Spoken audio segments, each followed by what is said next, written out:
We are now at the 2-month point of the Bud Light boycott, and new sales data has just dropped. Newsweek reports Bud Light sales dropped 29.5% in latest week since boycott calls. Ladies and gentlemen, give yourselves a round of applause.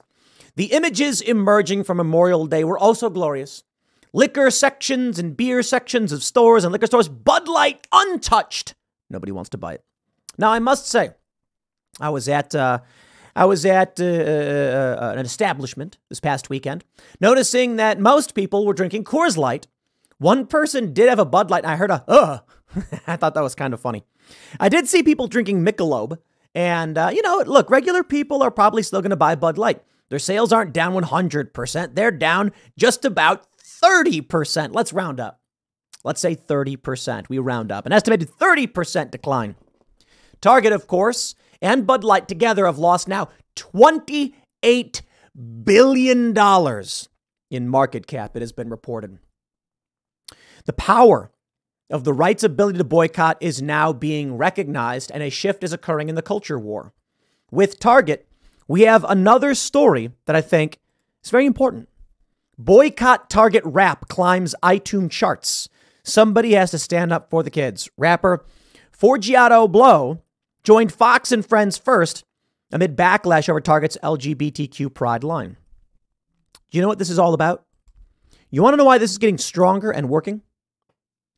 It's not because conservatives are really great at boycotting. They're not. In fact, there's a bunch of outlets now, a bunch of leftists saying like, how is this happening? How is this working? And they're pointing out several good reasons why it may be. But typically these conservative boycotts don't do anything. But Bud Light was a perfect storm. It was a major story. Kid Rock kicked off that story real big by firing at Bud Light.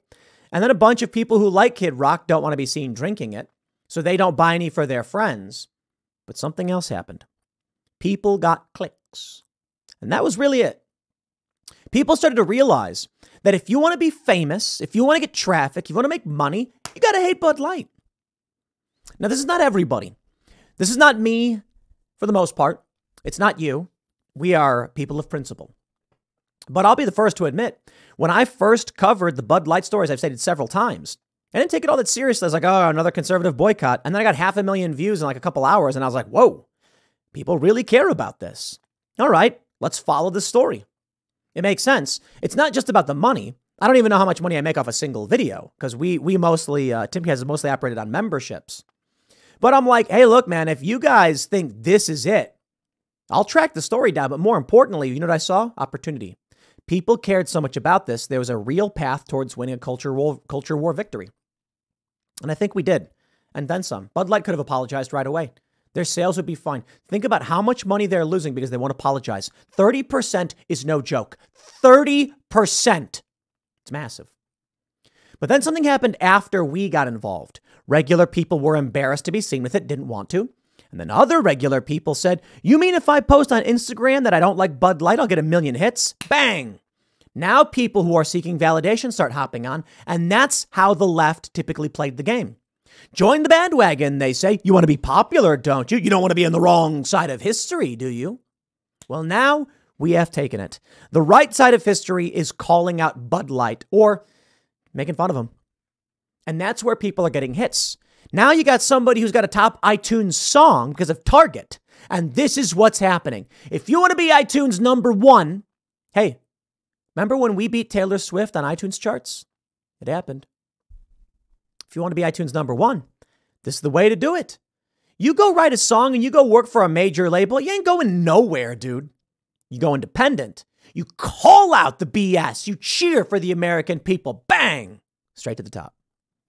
Newsweek reports Bud Light has continued to suffer declining fortunes as a boycott of the beer brand over its partnership with trans influencer Dylan Mulvaney is reported to have had a lasting impact on its sales and revenue. Oh boy, you'll love to see it. According to data by Bump Williams Consulting and Nielsen IQ, provided to Newsweek, in the week ending May 20th, sales volume, the number of units of beer sold declined 29.5% compared to the same period last year, with sales revenue down 25.7% on the same week. Here's what I'm going to do. I didn't have this planned, but we're going to shout it out. Everybody, Head over to castbrew.com. Support non-woke companies. We sell coffee. We got Rise with Roberto Jr., ground and whole bean. Go to castbrew.com and you can buy our coffee because we're sponsoring ourselves. And we launched this because we're building coffee shops, because we are going to win the culture war by building new products and new businesses that believe in American values, meritocracy, personal responsibility, individuality. And we're going to set up coffee shops around the country where people can hang out and share those values. Go to castbrew.com, buy your coffee from us, join the Cast Brew Coffee Club, subscribe. You get 3 bags per month at a discounted price. K-Cups are coming soon. And soon we're going to sell a lot more. And hopefully, if you work in an office and you guys need to order your weekly or monthly coffee supply, you buy it from castbrew.com and start giving your money to people who don't hate you. Because you look at companies like Bud Light, they had every opportunity to apologize and they did not. Castbrew.com, support us, support people who don't hate you. And we're going to sell some coffee and we're going to expand. We got a whole bunch of really great projects here. Take a look at this story. I mentioned it briefly this morning. Target Bud Light investors lose billions on marketing misses. Target and Anheuser-Busch have lost a combined $28 billion in market value. And here's the article I love so much. From the New York Intelligencer. Bud Light, Target, and a new era of corporate caution. My, oh my. Why is New York Mag writing about this? Well, it's simple, my friends. The boycott worked. Listen to this. NY Mag is no conservative publication. Most corporate boycotts are more bark than bite. So when a perpetually aggrieved network of right-wing media figures singled out Bud Light for partnering with trans influencer Dylan Mulvaney, many assumed it wouldn't have much of an impact on the company. But the campaign against Bud Light has shown staying power, seriously denting the sales of the #1 beer. We know this. To get a better sense of why the campaigns against Bud Light and Target have been successful in a new era of reactionary backlash, I love that, I spoke with political scientist and management scholar Daniel Derremeyer, who has written extensively about corporate image making. He writes, when I first heard about the Bud Light customer boycott, I assumed it would have little to no effect. Like similar efforts in the past, instead, it has delivered a major hit to Bud Light sales. And it's shown no signs of slowing down. ABC News put it this way, quote, consumer boycotts typically fizzle. This one has expanded for an array of reasons. A hot button political controversy, outcry from political figures and celebrities, and amplification on social media. How unusual is it for a campaign to be working this well? And do you think those factors are why it's been so successful? Diermeyer says, there are boycotts throughout history that have had a major impact. A very famous one is the Brent Spar case in the 90s, when people boycotted Shell in Europe over an oil storage facility. So it's not that uncommon for them to be successful, but usually they're not. It's very hard to predict which ones will succeed in advance. And we have a tendency to look for specific reasons that explain it. But the underlying issue is really the following, that these things either take off or they don't. And if they take off, they become a self-fulfilling prophecy where activity creates media coverage makes more people aware of it, and then they get more involved. I actually agree with that. I called it the self-fulfilling prophecy. The Bud Light effect is going to eviscerate the stock market cap of these companies. Let me break it down simply. Person, let's call him John, owns Bud Light stock and Target stock. The news breaks about a controversy and the Bud Light, the Anheuser-Busch stock stagnates. And he's like, well, then he sees Miller and Coors spiking by 20%. He's getting frustrated. Then the stock goes down, erasing all of his gains for the year. And he gets angry and says, if I just sold, the media said nothing would happen. They were claiming it was no big deal. And now I lost 15%. Then along comes Target. Target news breaks. Do you think John says, I'm going to wait this one out? Maybe the Targets? No. There's no brand loyalty to a stock or a share. Unless you're like a big fan of the company, that's why you bought it. For the average person, they're like, I think Target's shares will go up. Well, now you're sitting there like, look, if a Target share is worth X dollars and the share of this other box store is also worth X dollars, why sit on the stock that has negative press? Sell and switch. Then what happens? That sell-off triggers a self-fulfilling prophecy. Now the price is going down. Then the media reports on it, says the price is going down. Then more people start to panic saying, what? The price is going down just like Bud Light. So they start selling like crazy. Now you've created the Bud Light effect. Now, do you think someone holding stock, when they hear of a pride event happening at that company, is going to want to sit and wait around to see if their stock collapses, or are they just going to jump ship now? This is the cascade effect, the Bud Light effect. They say there's plenty of cases where social media was involved and if public figures were involved and didn't have much of an impact. So I would be cautious about assuming that we are having a very good understanding of why someone was successful. He wasn't asked. You could say it's easier to foment a movement on social media than it was before, blah, blah, blah. He wasn't to mention that Bud Light didn't do itself any favors. First, the CEO issued a statement saying we never intended for it to happen, blah, blah, blah. You get the point. They didn't really go into great detail. The reason I highlight this article is simply to point out leftists and the corporate press are saying it worked. It worked. Let me stress that for you. Why is it so successful? Bang. There it is, my friends. But it's not over. Oh, it's not over.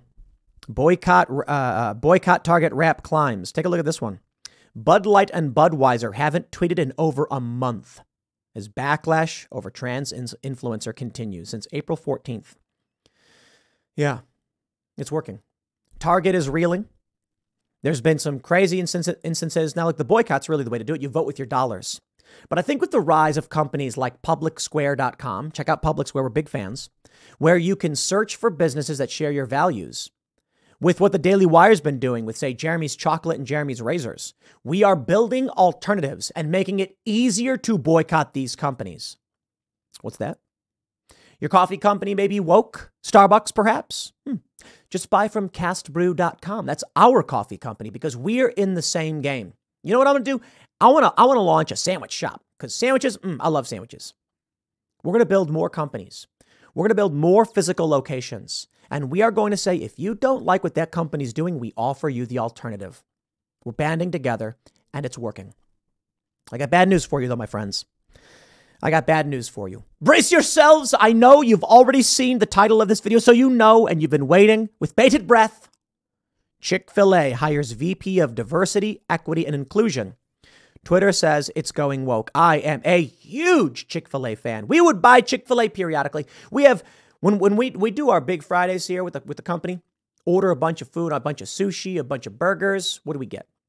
Sometimes we do a big order of Chik Fil because it's delicious, because they have great chicken, and for a while they had good values. But now I will never order Chik Fil again. Mark my words. Now look, don't get me wrong. We order local for the most part. Fast food restaurants like Chik Fil these are sole owned. They're franchises, but my understanding is that Chik Fil only allows for one company or person to own one store. Chik Fil hired a VP of the death cult. Here's chickfil.com. Chik Fil Inc.'s commitment to non-harassment and diversity, equity, and inclusion. The new God. Do you know what DEI means? It's day. It's the singular for Deus. It means God. That's what they're literally saying. It is a religion, a cult, as it were. And they've now got their cult in Chik Fil When has a company ever hired a priest? Did Chik Fil have a chief Christian officer to come in and espouse Christian morals and values? They didn't even do that, did they? Now they have a DEI officer. Here's what y'all need to do. Stop buying from Chik Fil Send them an email. Let them know. Say, you know what? We used to come here all the time because you were a good Christian establishment, but now we won't. You must. You cannot let Chik Fil go. Now's an opportunity. The news is breaking just now, but they've got this cult guy, this Eric McReynolds, a cultist, a serious deranged cultist. I have no problem saying that because he's a death cult proponent. They call it day. I call it die. Diversity, inclusivity, and equity. Diversity, inclusion, and equity. Die. The die cult. They want to hire this guy? Fine. Why would I give them any money? That's it. Chik Fil you're done. This is brazen and overt. And if we are going to call out Bud Light, and we're going to call out Target, then we absolutely must not tolerate what Chick-fil-A is doing here. You can't do it. Here's the story from Alabama.com. Is Chick-fil-A going woke? That's the reaction on social media now that the popular restaurant has reports on its website that Eric McReynolds is the VP of Diversity, Equity, and Inclusion. Chick-fil-A restaurants have long been recognized as a place where people know they will be treated well. Modeling care for others starts in the restaurant, and we are committed to ensuring mutual respect, understanding, and dignity everywhere we do business. You see, I'll tell you what happened. Chick-fil-A was trying to make money, and they were Christian. And then they donated, what did they donate to? Like the Boys and Girls Clubs of America or something? The left protested. And Chick-fil-A said, Christians don't care and do nothing. And the left is protesting. Cater to the left. For the most part, it worked. The right complained and hemmed and hawed a little bit, but the right typically did nothing. So now, when faced with external pressure, only from the left, they say, they drop to their knees in front of the death cult and say, I will do whatever you tell me. Buy Chick-fil-A, ain't buying your garbage anymore. No, I'll admit it, your food's good, but your values are garbage. This is garbage. And you know what? Garbage in, garbage out. You want to go full cult? Fine, so be it.